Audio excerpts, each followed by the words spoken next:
Start recording. All right. Okay. All right. Oh, do we have any music for this episode? I'm just listening to the Ace Combat soundtrack. Yes. Sounds great to me. You know what? I'm gonna pull that up too. Oh, it's on Spotify, isn't it? Yes, it is. It's Spotify. I mean, that seems oddly appropriate. I mean, we're talking about a military, corporation. So, oh man, every time I see the fucking logo, it makes me want to play the game, bro. the weird thing about it is that like I want to replay the game, but I just want to get to directly to midway. Don't get me wrong, the first couple of missions are great, but it's after you accidentally kill the president. Spoilers. Oh wow! To me, that's where the game really picks up when you become part of the 444th, right. The disposal unit or whatever they're called. Yeah. No, I agree. And also, it's one of the for me, it's one of those things I already know what happens, so it's kind of hard for me to Right. Yeah. But see, what happens is not really important. It's how it plays out to me. Because when you're fighting Mihai for the first time in the canyon, you're going through that shit, oh, chills. Yeah, I can't wait for Ace Combat 8, bro. Oh, did they say anything about that? Not yet. When they do, oh man. Yeah, in the next generation. We're bringing back helicopters. Dude, I tried to play that one. It was so bad. It wasn't bad. It was just different, and it wasn't Ace Combat. Yeah, well, I mean, you could tell they tried something different. And they're like, all right, that didn't work. So, Yeah. Right. I appreciate it. All right, let's start. I'm gonna do this so I can know where to clip it, just to delete all that. Oh, okay. In the video. All right. Bumper. Right.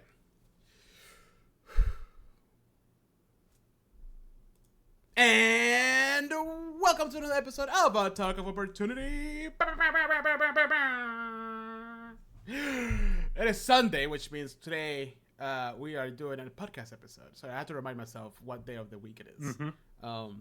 Because I've been stuck in the Elden Ring world. Mm-hmm. And grind, I don't know where I'm at. Anyways, today, and this is an episode about all things nerdy, including tabletop RPGs, board game, video games, books, and movies. I mean, we can talk about Elden Ring. Well, no, not yet. Let me finish it. Let me finish the base game at least, and then we'll talk about it. Okay. No. You're going to want to do the DLC, too. Okay. Well, I will do it, but, I kind of want to talk about it. Okay. Yeah. It was me, Andrew, as usual. And as you can see, Heather's not with us, which means we're going to be talking about something annoying. So here we go. That means only one thing. Either big robots or Elden Ring. Oh, Elden Ring. Yeah. Pretty much. But with that, let's play that music.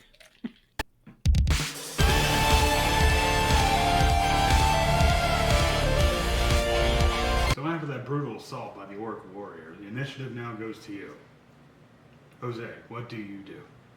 I'm gonna cast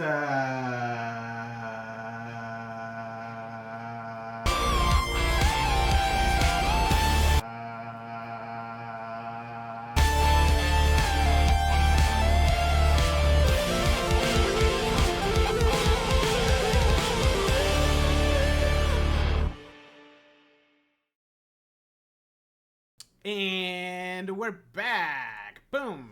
All right. So we're back with part 2 of Lancer Harrison Armory. Yeah. Our resident expert and big robot expert. Andrew's here to disappoint everybody who cares about Lancer. Yeah. It's important to recognize the fact that I'm not an expert. I'm just the best you guys got. The best $0 can afford. Yeah, I'm just the most enthusiastic of the bunch. That means absolutely nothing in terms of qualifications. It means the world to me, okay? Yeah. I just because I'm the loudest about it does not make me the smartest.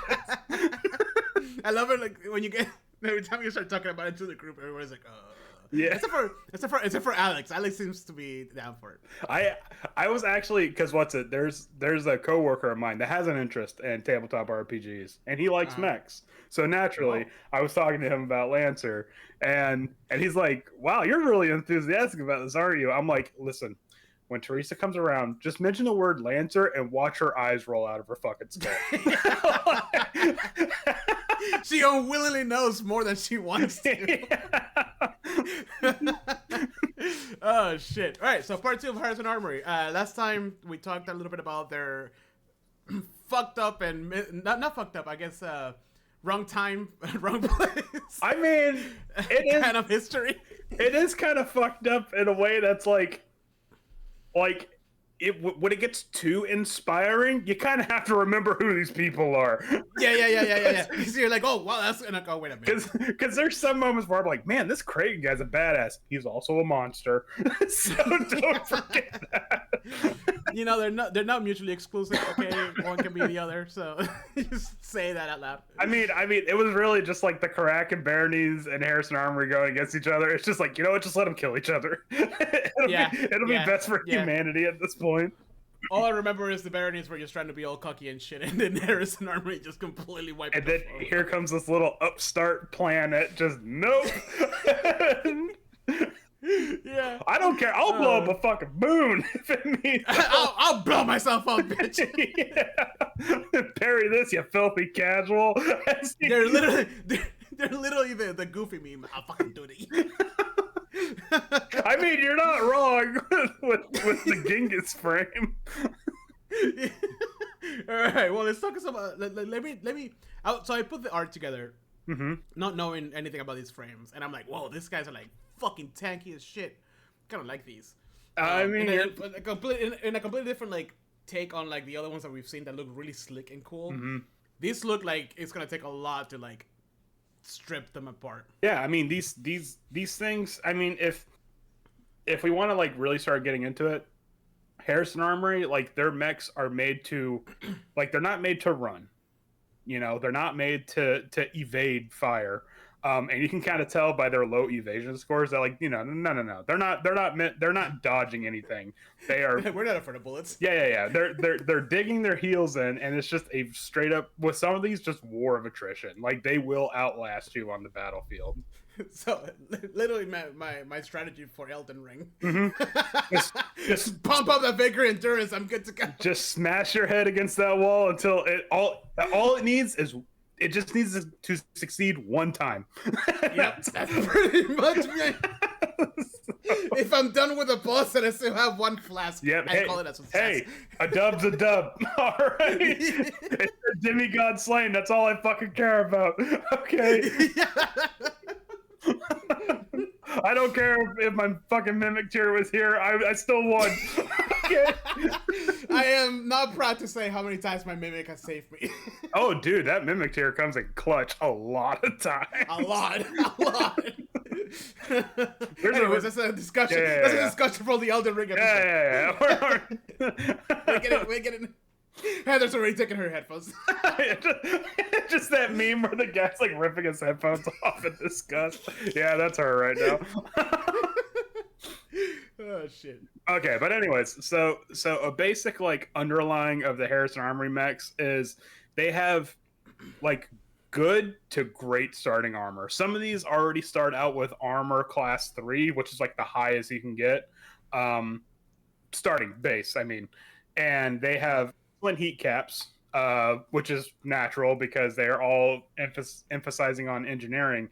However, to make up for it, they have pretty poor evasion and really bad tech attacks. Who needs evasion? Yeah, I think like the highest evasion score was 10, which is like baseline. Everything else is like 8 and stuff. Tech attacks, I think there's only one. Oh, the best one is 10. Yeah, the best one is like normal. Right. The rest is like subpar. And tech attacks. I mean, you can kind of tell with the frames though, like the way they The artwork. Yeah, no, like I said, these things aren't meant to evade. Evasion's for cowards. these things are meant to like outgun and withstand their enemies. And also in terms of tech attack, I don't think any of them have a good tech attack. I think maybe +1 on one specific frame, but the rest is like negative tech attack bonuses. So that's cool, nerd. Check this. Yeah. Yeah, exactly. Hack this shit ass as someone throws a grenade.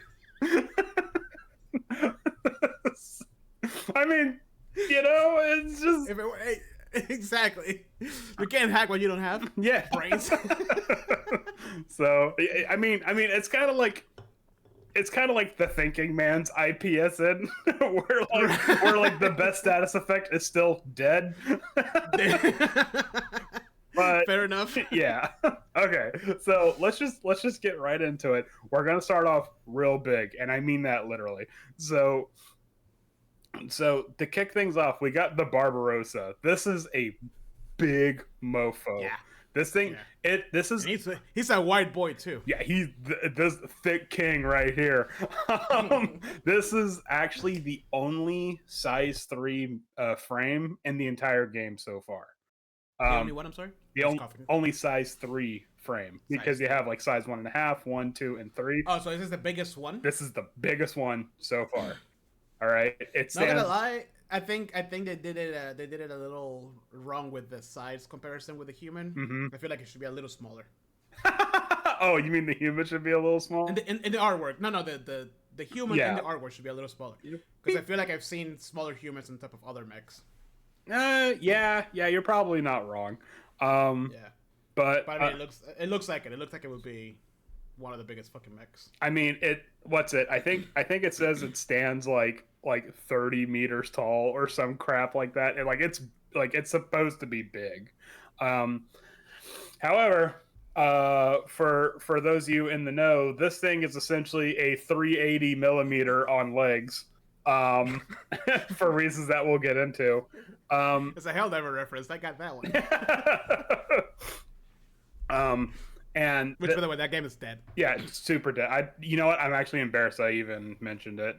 Don't mention it. Yeah, it's only 50k players online. Super dead. Might as well just shoot it and bury it in the backyard. Anyways, so the Barbarossa is possibly named after Frederick Barbarossa. A crusader king known for siege tactics, and living up to its name, the Barbarossa frame excels at siege warfare.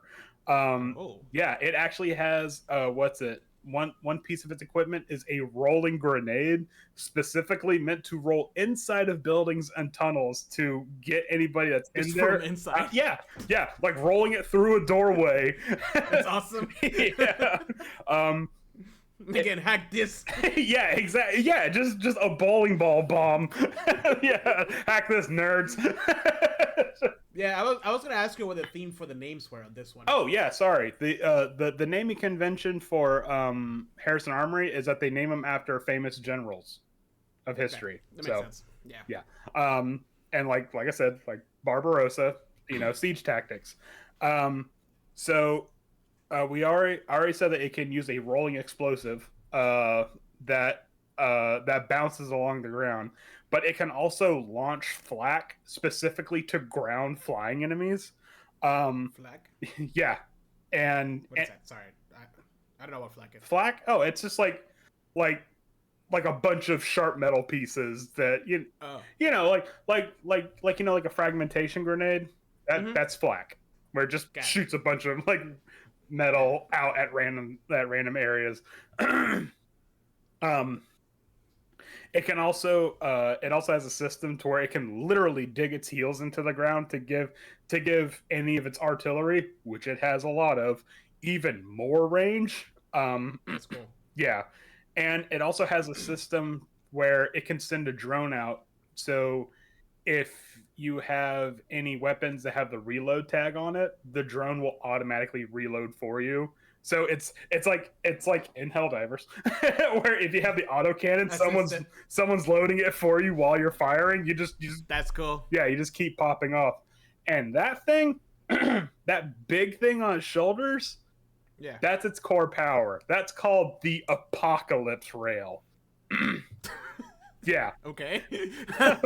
I'm assuming it's a pretty bad weapon. So the Apocalypse Rail. Well, yes and no.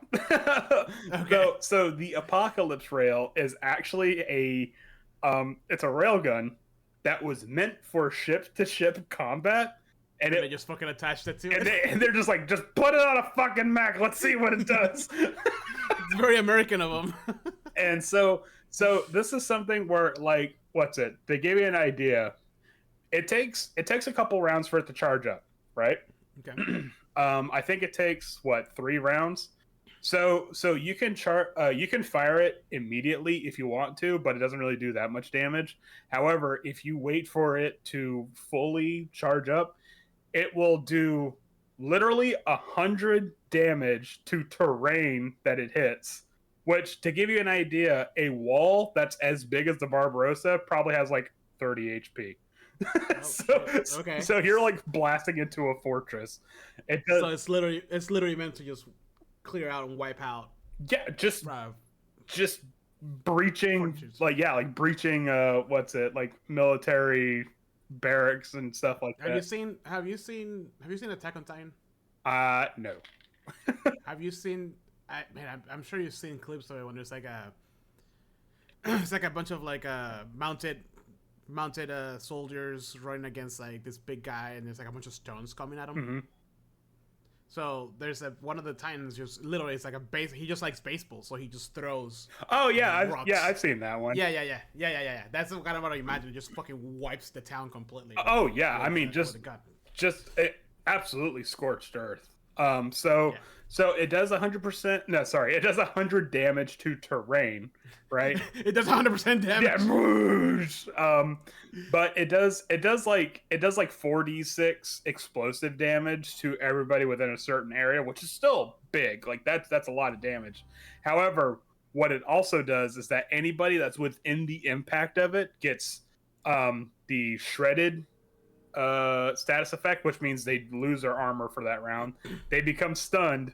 The area is covered in flames, so they take burning damage while they're in the area. Jesus. And it's difficult terrain, so it takes half movement for them to get out. So it's just like, oh man. So if you want to combo this with like your party, you can possibly wipe out the whole like a squad of enemies.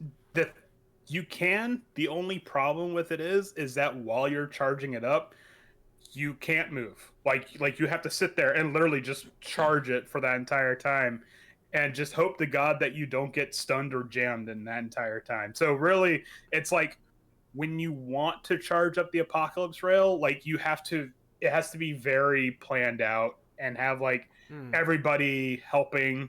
You know, like I would imagine this would probably be a scenario where it's like the Apocalypse Rail is the thing that's going to stop the combat, and your enemies are going to do everything they can, are going to throw everything they can to stop the Apocalypse Rail from launching. So naturally, for me, it was the opposite. I will start off with this before combat starts. before they know I'm there, you're just like, all right, let's do this. Just can we insert that clip of Black Dynamite with the boomerang being like, I threw that shit before you walked in the room. Yeah, pretty much that. That's what I'm saying. Like before the fighting starts and they start coming at you or know you're there, just fucking charge it. Can you imagine? Like, all right, guys. All right, we just entered combat. How we gonna plan this out? Nope. Hit the big button.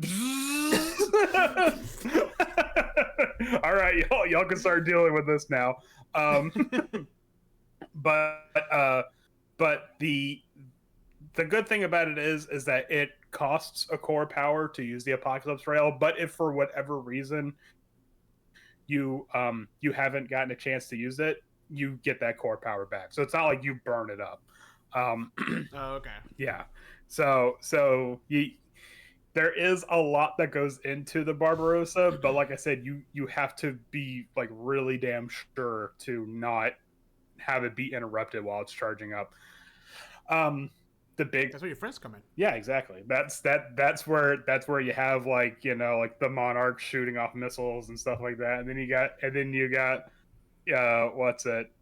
that's where you got like the Minotaur and stuff. You know, like that your allies and whatnot. The big problem with the Barbarossa is that this thing is slow as hell. It has the slowest movement speed, I think, of any frame. This big bastard can only move 2 spaces at a time. What's an average? Like, what's the medium? Like 5. Oh, okay. So he's, yeah, all right, I see. Yeah, so I mean, like, so he's moving in slow motion. Oh yeah, I mean, this thing is wading through a sea of water the entire time. It also has really bad E defense and really bad evasion, so it's kind of tough. It has pretty good armor and HP, but it's, like I said, slow and vulnerable to tech attacks. I think I dig that Lancer classes are very what's the word I'm looking for? Not precise. What's the word I'm looking for? They're very not narrow. Specific. Focused. Yeah. Yeah, they're very focused. So like you can, you know, it's not like D&D or 5e where you just everybody can do everything. Like yeah, pretty much. No, I'm good at this one thing, so I need you guys to do this one other thing, and then that person is really good at doing that other thing. You know, like I think I like that. That's cool. And also don't forget it's also modular, so you can kind of pick and choose what equipment you want to use. So you can kind of either widen that focus or strengthen that. That's what I'm saying. Focus. That's what I'm saying. Like it's like you can either go all in and like the one thing you're really good at, or kind of even out and not really be excelling at, you know, like and you're kind of like just good at kind of everything medium, or you can just like this fucking cannon's gonna go off and destroy everything. Oh, I mean that's like the Deathwing. Like there have been a lot of people. Or sorry, Death's Head, not Deathwing. There's been a lot of people on the like Lancer subreddit saying like the Death Head's almost too strong. Like I can end combat before it even starts. and I'm like, what's the problem? We already established when everything's broken, nothing is. Yeah, exactly. That sounds like your GM needs to like up the ante on that. So I mean, without really too much, that's pretty much what the Barbarossa is, without getting too lost in the weeds. I should also mention that the only weapon that can get through its licensing is called the Siege Cannon, which has a ridiculous 30 range. Wait, what do you mean that the only weapon that can do what? The only weapons that it gets from its license. Oh, gets from its license. Yeah, is the Siege Cannon, which can do somewhere to 20 to 30 range if it so chooses. So it ain't moving very far, but it's right, but it can hit. But it ain't got to. Yeah. Yeah, I mean, there's literally artillery, just fucking. Yeah, you know, hook to the ground and just fucking shoot. Yeah, like I don't think you understand. I'm not stuck in here with you. You're stuck in here with me. Just because I'm slow doesn't mean I'm not gonna hit you.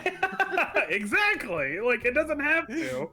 All right, so that's pretty much more or less, like I said, more or less the Barbarossa. Nice. So then we can get into the Genghis. Genghis. Mm-hmm. That's what mean Genghis Khan. Yep.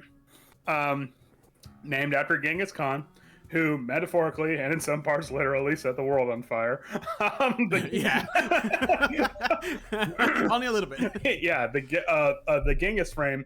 Remember, this was the first frame ever created in the existence of Lancer history. Oh yeah. Yep. However, this specific one that you're seeing right now is actually the updated version. You can actually get the original Genghis in No Room for a Wallflower, which like I said, I think takes place during the Hercynian Massacre, and it's called the Genghis Mark I World Killer. So, I gotta. Yeah, just give me an idea. Genghis Mark I World Killer. I just want to see the artwork for this bad boy. Jesus, that's a hunker boy. Yep. Nice. Which is ironic because the Genghis his torso doesn't turn, the whole thing turns. Yeah, exactly. Yeah, it has the Michael Keaton Batman problem where it's just so no matter where he's looking, his guns are pointing that way. it slept wrong and it slept on its neck wrong and now it has to like turn its whole body. Yeah. Oh man, I feel you, Genghis. Anyways, all right. So the Genghis is a size 1 striker. This is one of the many offensive based frames that Harrison Armory offers. This bad boy specializes in, surprise, surprise, fire damage, which is bad. The orange didn't give it away. Yeah, the orange, the big old the flamethrower. Yeah, the big fuck off flamethrower that it has, the little tiny flamethrower on its shoulder. None of that gave it away. No. Not the tank of fuel in the back either. I specifically like all the hoses that are coming off of it. There's something about that seems like it, like all this fuel being pumped into the flamethrowers. I will say though, if you ever run this one in one of the games, I'm gonna pull a arrowhead and just nerf the fire damage. No! Game's unplayable. What do you mean pick a different weapon? You don't understand. This game is dead. This is my weapon. Yeah. There are many like it, but this one's mine. But no, in this case, fire's really bad because just a reminder, when you take fire damage and you take one source Overheat, right? you don't start overheating. What happens is that the fire lingers and it won't stop until you take an action to put it out. And every turn you'll take an amount of fire damage from each source of fire. So this thing hits you once, you take 1 fire damage. You'll take whatever fire damage this turn, and then I think 1 fire damage the next turn. If it hits you again, you take however many fire damage from that, and then 2 fire damage the next turn if you didn't take out the previous one. So if there's, let's say, 4 of these guys. Yes.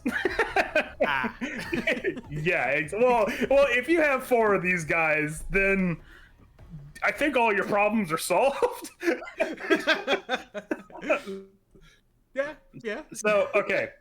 So, naturally, it's immune to fire, so don't even try. I would sure hope so. Yeah, that would be kind of ironic if it wasn't. But it would if it was like any other manufacturer than Harrison Armory, I would imagine it would be like, oh, it's actually super weak to fire. In fact, if you shoot one of its hoses, it just blows up.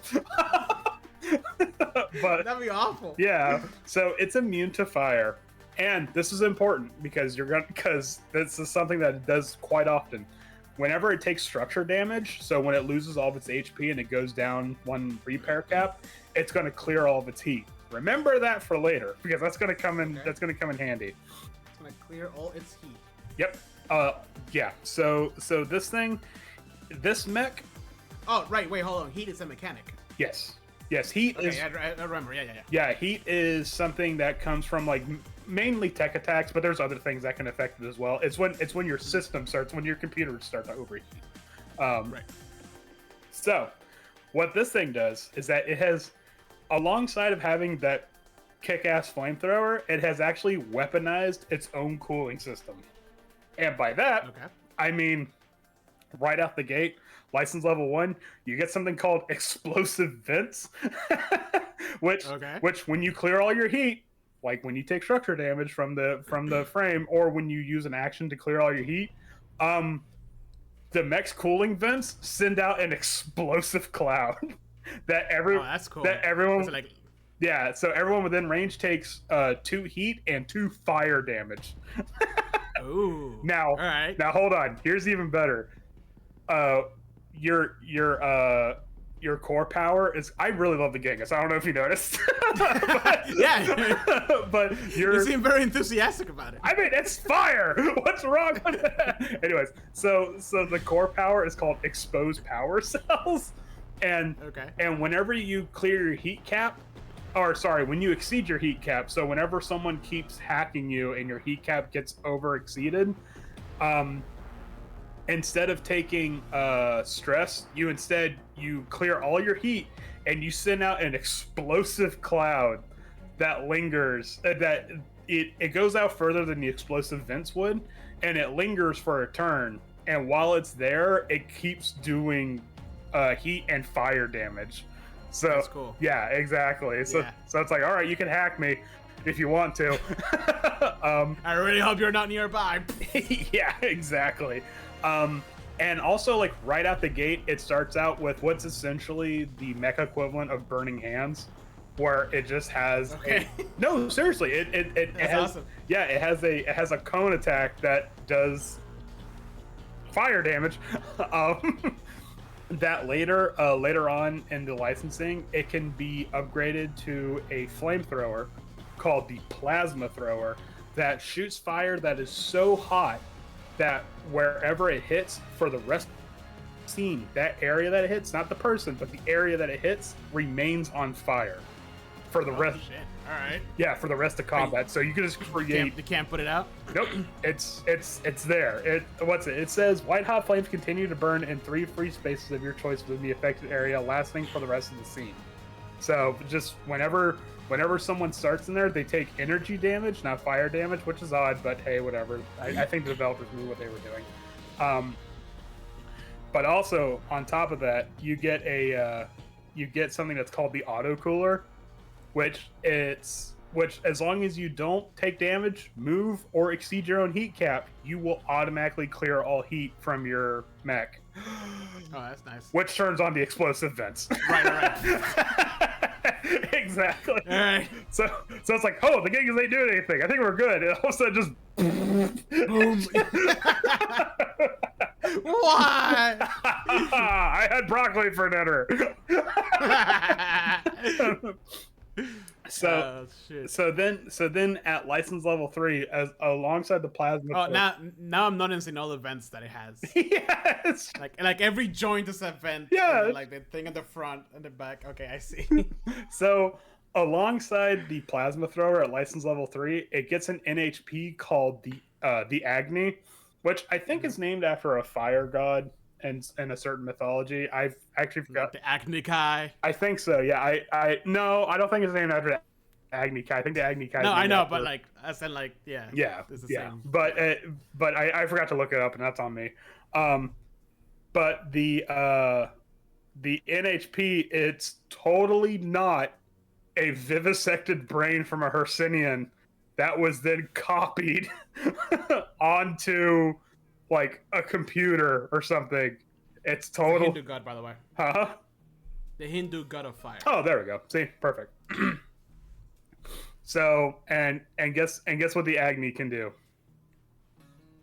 Release the vents. Further weaponizes your cooling vents. Exactly. Sweet. So it essentially what it does is that the Agni, it does like a smaller version of what your core power would be. I mean, there's like some subtle differences, but that's essentially like what it is. So yeah, this thing is just shooting flames and exploding every round. The whole fight is. Yeah, just What's happening to the Genghis? just stay away from it. I mean, that's cool though. I like that. Yeah. So, but the thing that goes against for the Genghis is that it has low evasion. I think it has like one of the lowest evasions of the Harrison Armory frames, and that's saying a lot.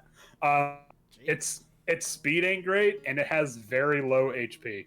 It actually has HP comparable to a goblin, but it makes up for it by having really good armor.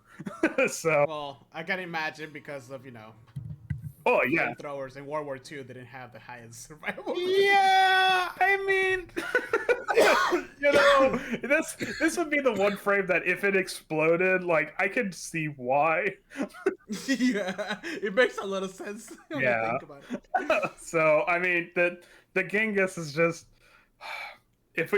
when we play Lancer.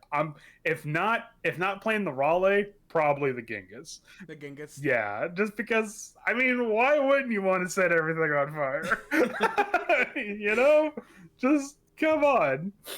Who said friendly fire? Yeah, friendly fire isn't friendly. But all right, so that's it for the Genghis pretty much. All right. So on to the, we're burning right through these, no pun intended. No shit. Well, you want me to do an elevator pitch, so I'm doing an elevator pitch. So, all right. So up next we got the Iskander. named after the Eastern variation, like the Persian or what have you, variation of Alexander the Great. That's cool. Yeah. Okay. It's named after him due to its shall we say influence that it's going to have on the battlefield. And by that I mean mines. Lots and lots of mines. Is that what that little disc shooter is on the top? Kind of. Like all around the backpack, it's like a bunch of little circles. Yep. The Iskander, like it's big. The Iskander's what's it? Its big thing is that it utilizes mines and grav tech to just kind of wreak havoc on the battlefield and sort of control the battlefield as we're. It's actually part of the controller class, so that makes sense. I kind of feel like this is Harrison Armory's answer to the Black Witch, where it's like, yeah, we can do grav tech too, but you know, we make it fun. So, by the way, the Iskander is also the name of a Russian mobile short-range ballistic missile system. Yes, it is. So, but that's also named after. So I don't know if they named it specifically after that or if they named it after Alexander the Great. Probably a little bit of both. And the reason why that is because unlike other mechs, the Iskander can actually launch landmines, whereas like other frames, it's like if you have a landmine, you just place it to a space that's near you. This one can actually like shoot it out. See, when I make my version of this, do you remember those like toys from like the early 2000s or the 90s? It's like a little gun that. Like the foam discs. Foam disc. Yeah. It's gonna look exactly like that little toy gun, but it's gonna fucking mines. And it's just gonna. Yeah, same physics, but they're gonna be mines. Yeah. Oh man. And as soon as it hits the ground, just. Yes. So this bad boy automatically gets a range of 15 whenever it's launching grenades or mines, which like I said is big because no other mechs can throw mines. However, what it also gets is that whenever it plants a mine, even if it's using the feature that I just told you before, it gets to plant 2 more mines as a free action next to it. So it shoots one out and then boop, boop, next to it. And also, the Iskander can never trigger. God, I love this thing, man. Fucking took me back. Yeah, it's gonna look exactly like that. And each mine is gonna be a different color. Because each mine's gonna do something different. But the Iskander can never trigger any mines on the battlefield. Its own or that's cool. Its own or the enemies. It can just. Oh, that's very useful. Yeah. So it's just so. So he's literally a mine specialist. Yeah. So don't try to undermine it. Boo! Boo this man.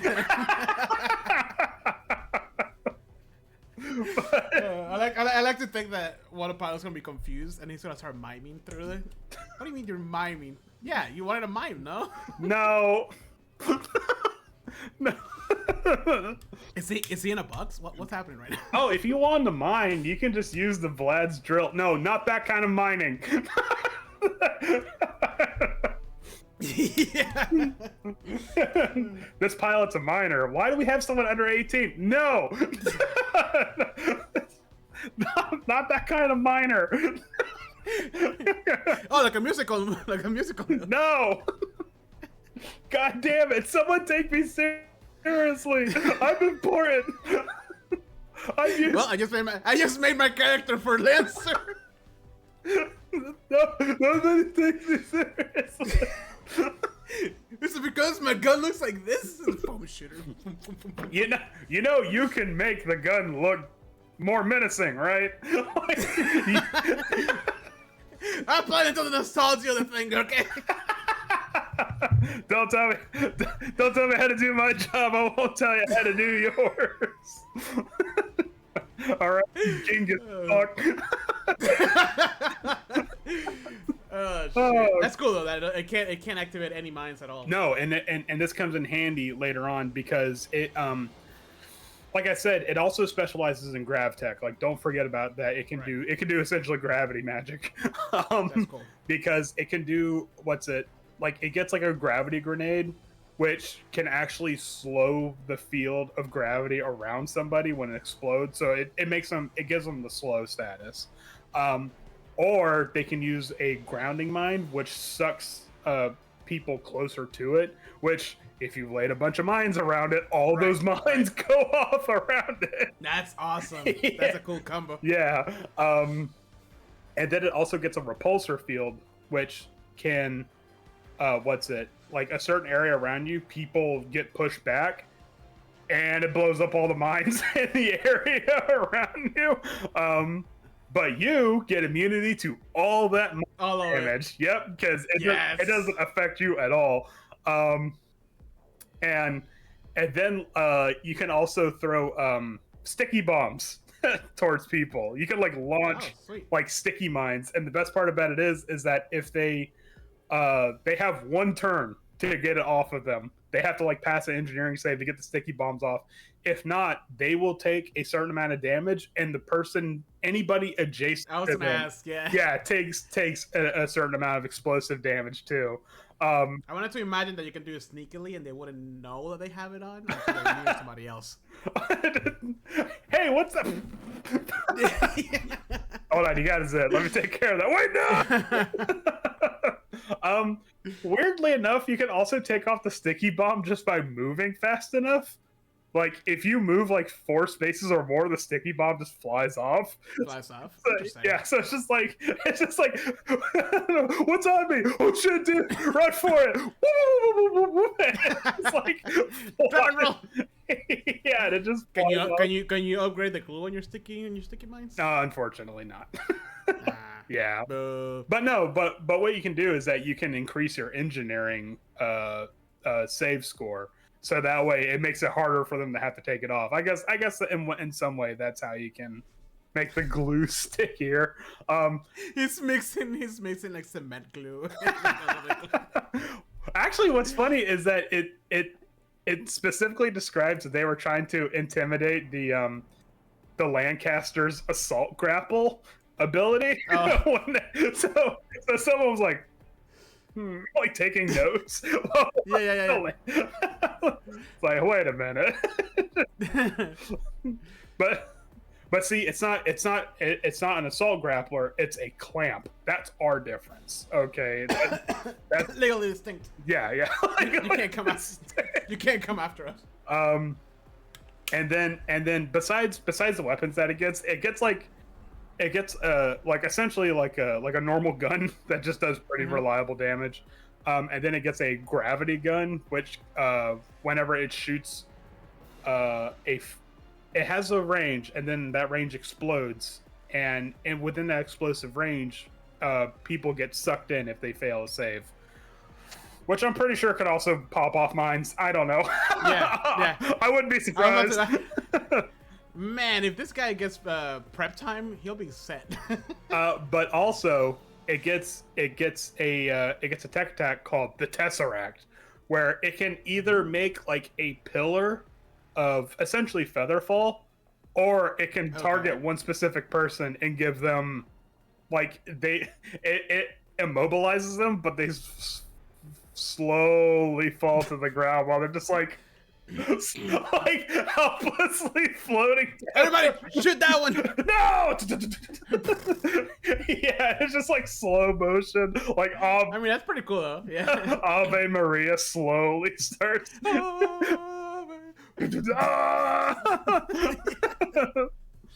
Okay, but that's not even the best part.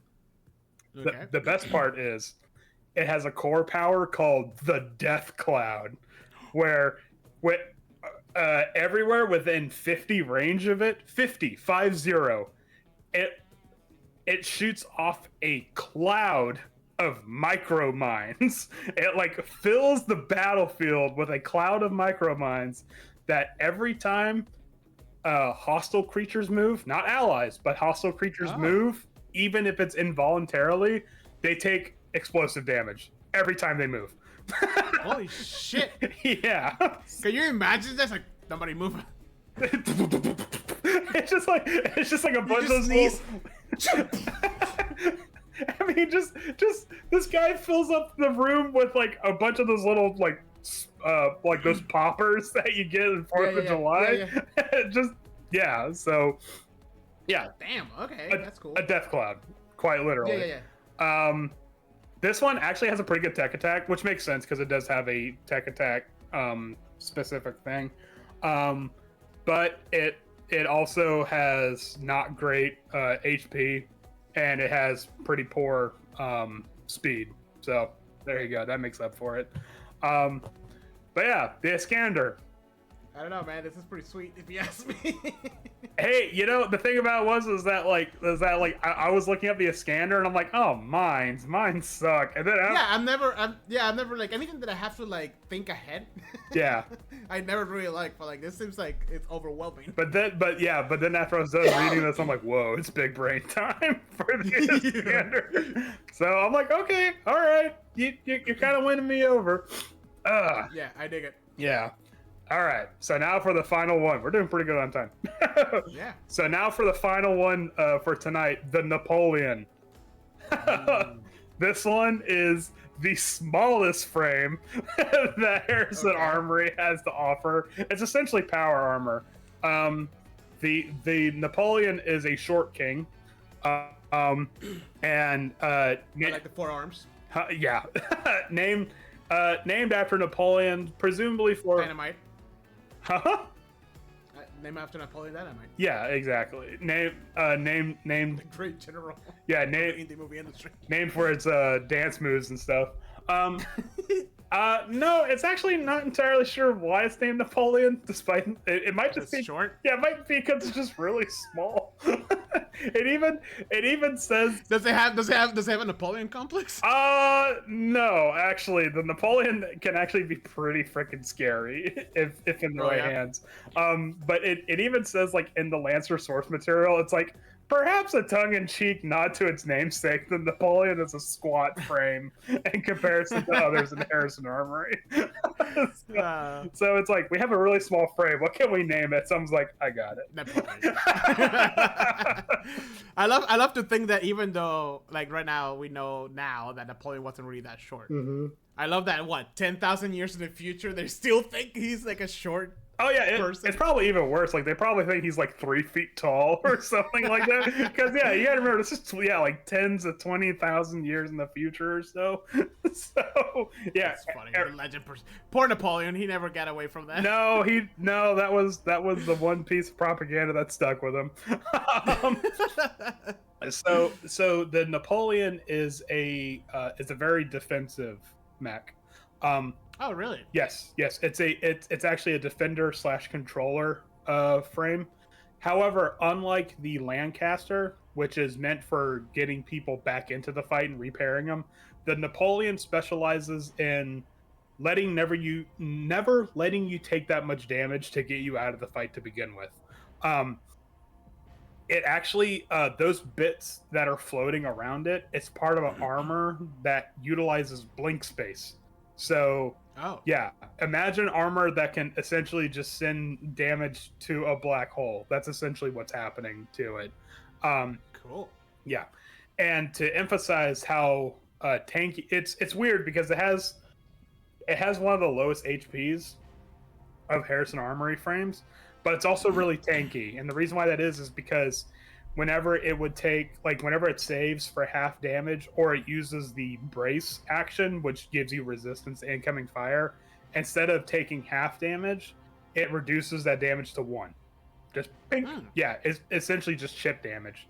And this is further emphasized by the fact that it has abilities like the stasis generator, where it can target an enemy or an ally, and it makes them pretty much invulnerable, but they're stunned. So it's like, so it's like if you have an ally that needs help, like you can take them out of the fight for a little bit, but they won't get hurt. Or if you just need to stop an enemy, like granted, you're going to give them invulnerability, but they can't do anything right now.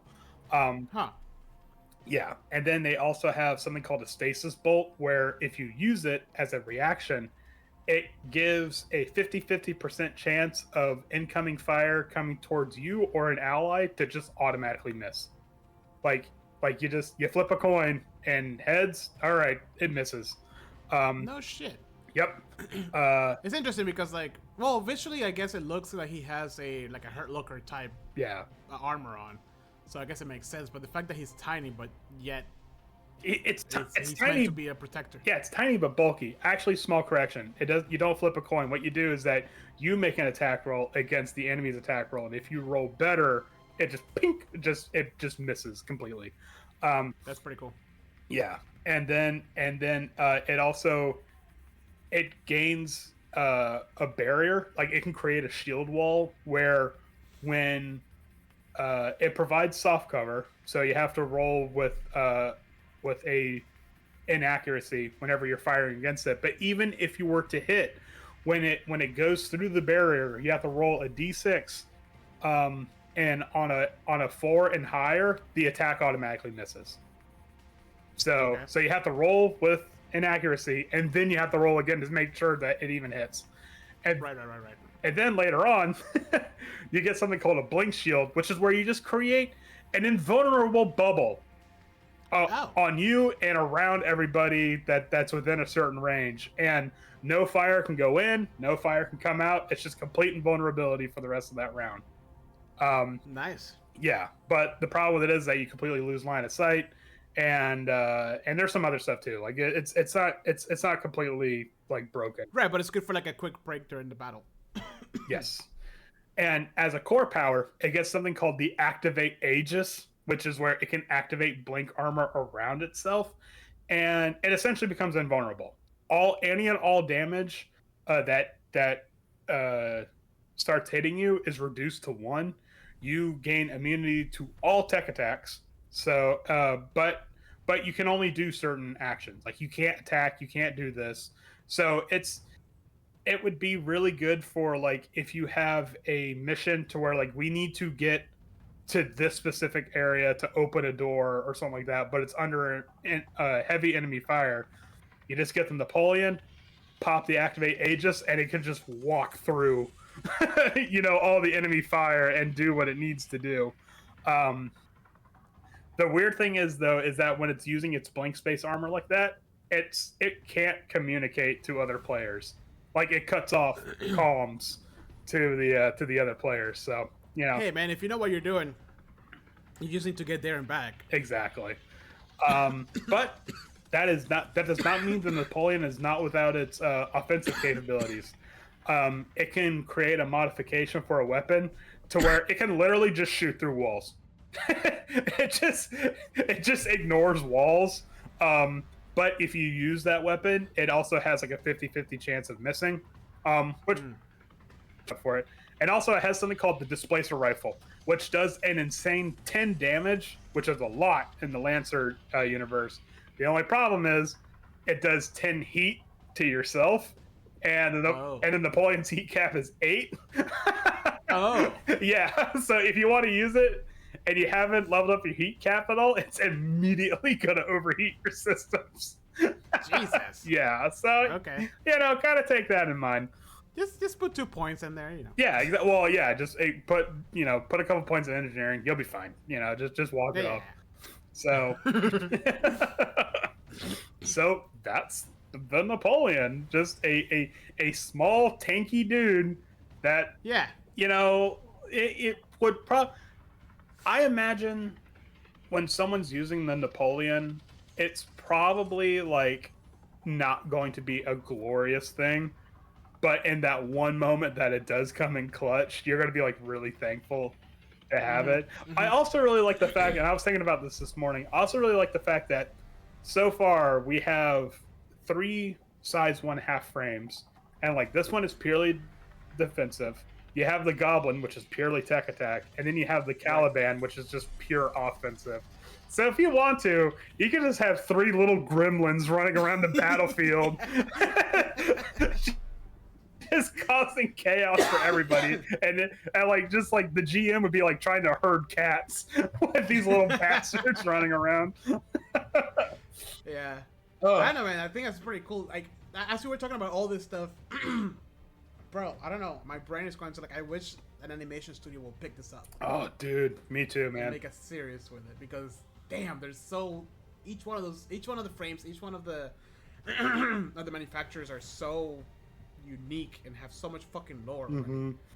And I really like how they're like, oh, this is just what they kind of look like. They can look like however you want. I'm like, no. That's what I'm saying. Yeah. No. You got it right the first time. Yeah, no, but I mean, they can be customizable and stuff like that. Yeah. I think it's pretty cool. Yeah. So yeah, I don't know. I feel like I feel like this is like a not an underground, what's a overlooked gem in the world of pop culture, I guess you could say, because like what, Mechs?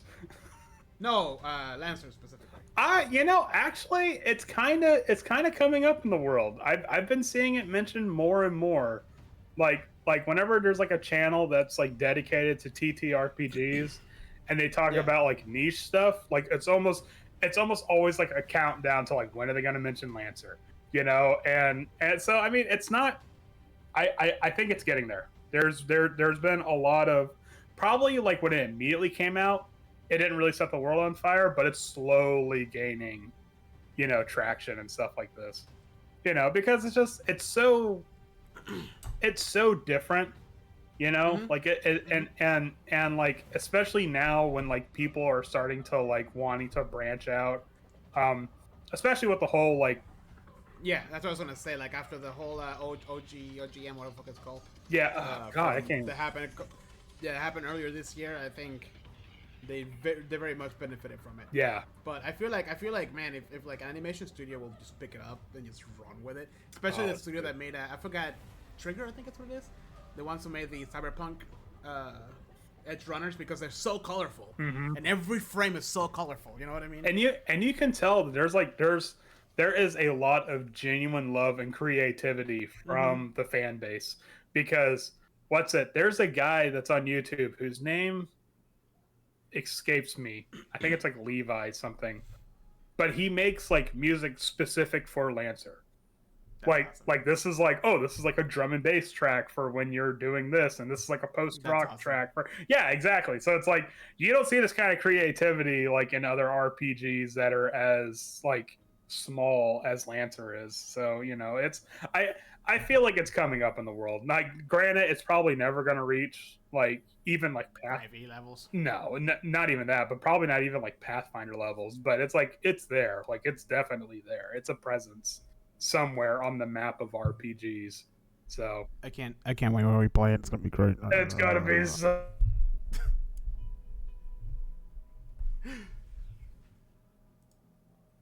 Andrew, you froze on me. No.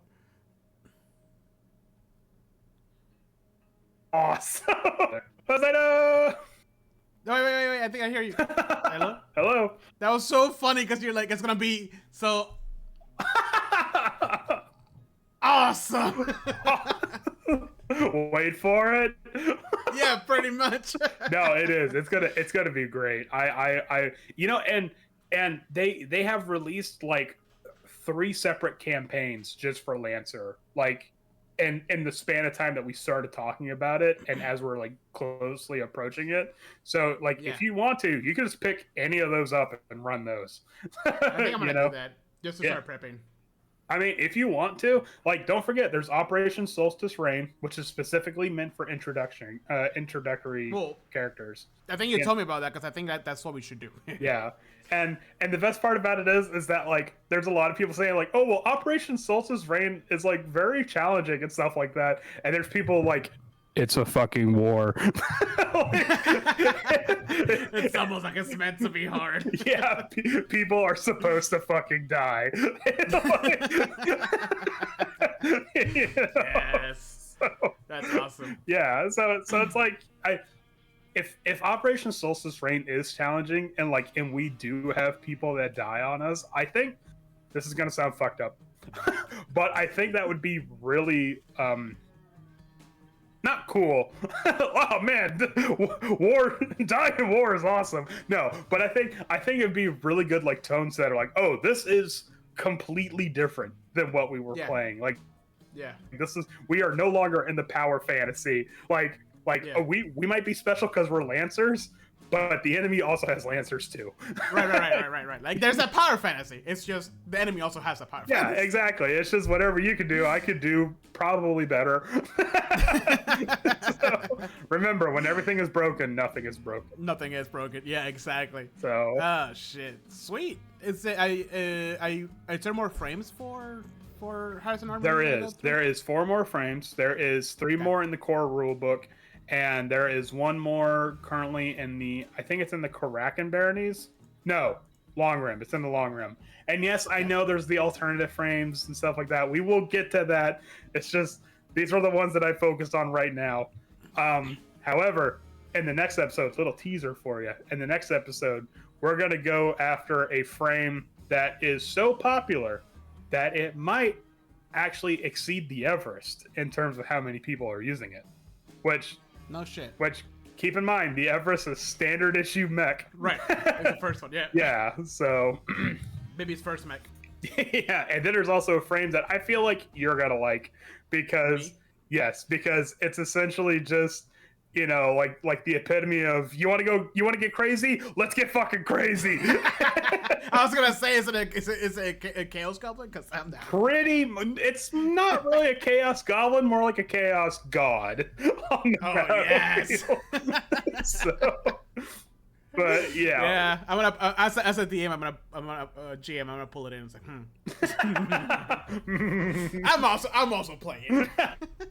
No, not the GMPC. Oh shit. Oh god. Well, that was a great episode. Andrew, you have anything else? No, I'm really looking forward to when we play Lancer. I'm super excited.